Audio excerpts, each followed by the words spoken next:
होवत है जो जागत है वो पावत है।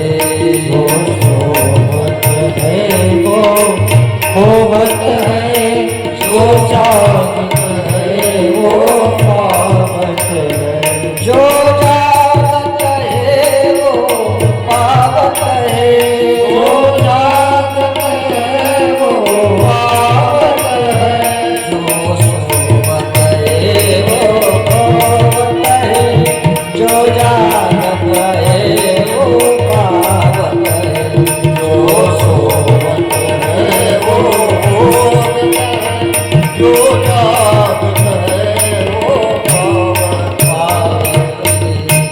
एक श्रोता आहे, एक सरोता आहे आणि एक स्वतः आहे. काही काही येतात तीन प्रकारचे श्रोते आहे. मंडप चांगला आहे, चांगलं चांगलं आहे, पण लोकच नाही. तुला काय घेणे, तू घरी म्हण. ते मंडपात त्याच्या घरी जाऊन विचार करतो. महाराज श्रोता कशाला म्हणतात? श्रोता म्हणजे सामान्य नाही बरं का. तुम्ही कोण आहात?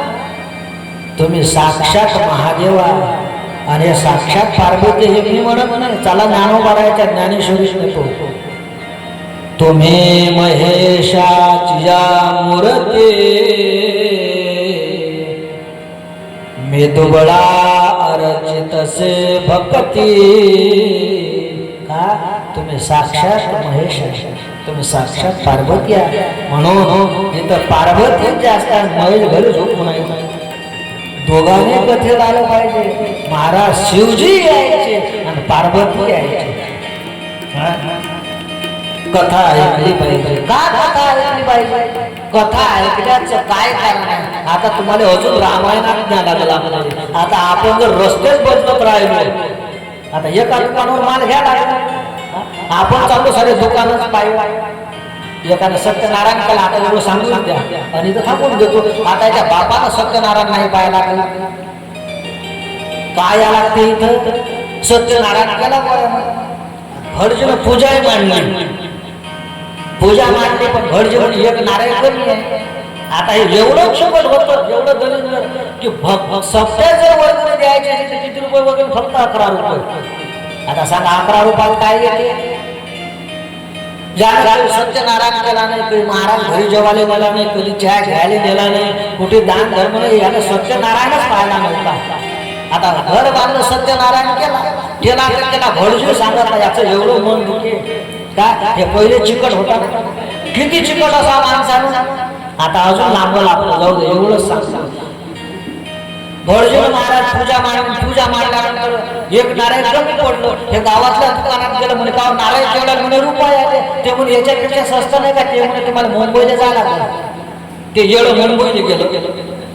नारायण आले गाव म्हणे नारायण केवढा? म्हणे 50 पैसे. ते म्हणे एवढं महाग असतं का? म्हणे राजा नारायण. ते म्हणे याच्यापेक्षा स्वस्त. ते म्हणे कोकणात जा, फुकट भेटते. ते कोकणात गेलं. सत्यनारायण जाग्यावरच आहे. हे कोकणात नारायण आणायला गेलं. भडजी विचार केला की बा आपला घर मालक केला, पूजा मांडली. हे कोकणात गेलं आणि कोकणात नारायणचे झाड, कोकणात ते वाहन आहे काय? एवढे झाड एक सत्ग्रस्त भेटले. का म्हणे आम्हाला नारायण पाहिजे. म्हणे काय सप्ताह का नाही? म्हणे घरी सत्यनारायण आहे.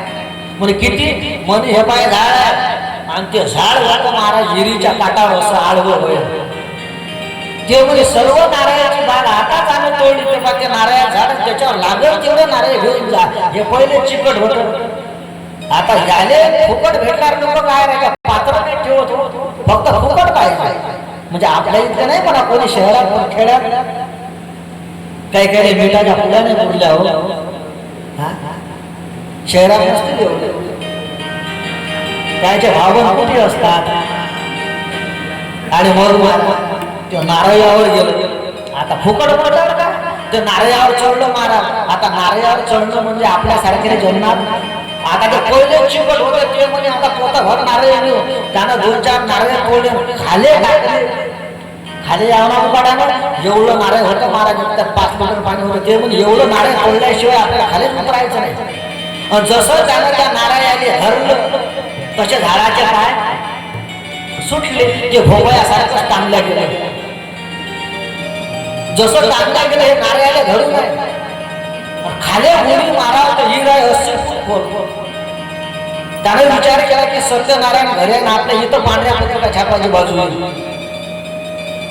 एक महाराज रस्त्यानं उलटावाला आलं ज्यानं आवाज दिला म्हणजे उलटा अरे दादा इकडे आपण काय म्हणता काहीच नाही तुम्हाला 5,000 रुपये देतो फक्त मला या झाडावर खाली घ्या आता उलटा मला लालची होतं ते उलटा उभं राहिलं आणि याचे पाय धरले उंटाचं वज हलकं झालं उंटाने वाटलं मालक उतरला उंट निघून गेला हेही त्याचे पाय धरून एकशे भले दोघं जण लटकून राहिले तिसरं घोड्यावाडं आलं त्या घोड्यावाड्याला बोलावलं म्हणजे दादा इकडे आमच्या दोघांनी उतरवा तुम्हाला 10,000 देतो आता ते 10,000च्या लालचीत पडे घोड्यावर उभं राहिलं आणि आता त्या दुसऱ्याचे पाय पकड हे तिसरं झालं ते घोडा खालून निघून गेला ते काही लटकले हे खालचं वरच्याने म्हणे बाबू तुला 50 देतो फक्त नारळ सोडू नको काय म्हणे नारळ राहिले असेल का हे दृष्टांत टाकलाय गोपाल कृष्ण भगवान का जीवनात काहीतरी दान धर्म केला पाहिजे इथं आपण आलो आपण कुठे होतो की कथा कशी ऐकायची महाराज त्याच्यातला पहिला श्लोक आहे